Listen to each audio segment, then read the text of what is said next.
Hi there, Timothy Dolan here. I'm going to be today commenting on the recent firing of senior FBI agent Peter Strzok for his basically giving opinions, private opinions, on the current administration, thus creating a chilling effect, in my view, a terribly chilling event, maybe unprecedented in this country, that dissent, private dissent by any government official over the current administration will be met with punishment.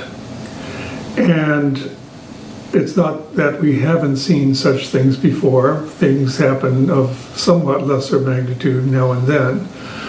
There was maybe more going back a bit, Billy Mitchell, who pioneered the fact that battleship era had ended by bringing planes in to bomb battleships, demonstrating that they were defenseless against air power, resulted in his court-martial by a bureaucracy, a defense establishment that was in denial over air power versus naval power.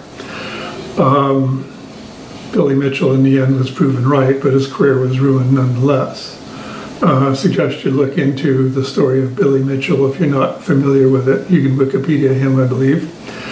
A second variation on this that predates this particular case of Peter Strzok, the senior FBI official, has been an ongoing, now years-long, assault on the IRS by none other than Mr. Congressman Jim Jordan, who is now under fire himself for his, call it, ignorance of abuses by a doctor in the Ohio State Athletic Department. Anyway, moving on. Jim Jordan's crusade, among others, he isn't alone in this, resulted in the IRS funding being cut. Now, what's the connection? The connection is this, that when you politicize the decision-making that goes on within an agency, such as the IRS, which was really doing its job, there is a difference between 501c3 nonprofit organizations, which do enjoy a status of tax-free status for most of their operations, versus a 501c4 organization, which is basically a political organization, most notably the Democratic and Republican parties, among others.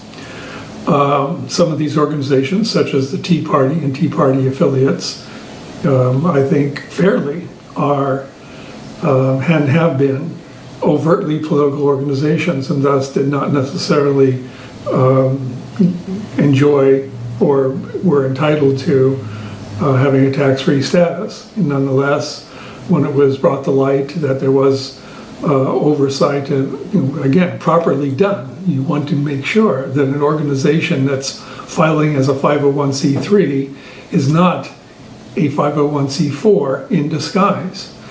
So this enraged political conservatives who saw their constituency basically being uncovered as overtly political and not social betterment organizations, which is one element that comes under the 501c3 umbrella.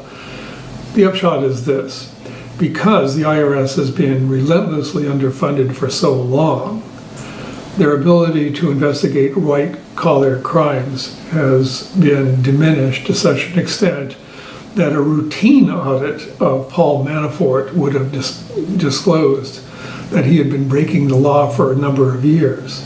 But again, political conservatives in Congress so successfully defunded the Internal Revenue Service that it cost us billions of dollars in illegal deductions and illegal activities that the IRS cannot investigate because they don't have the personnel to do it.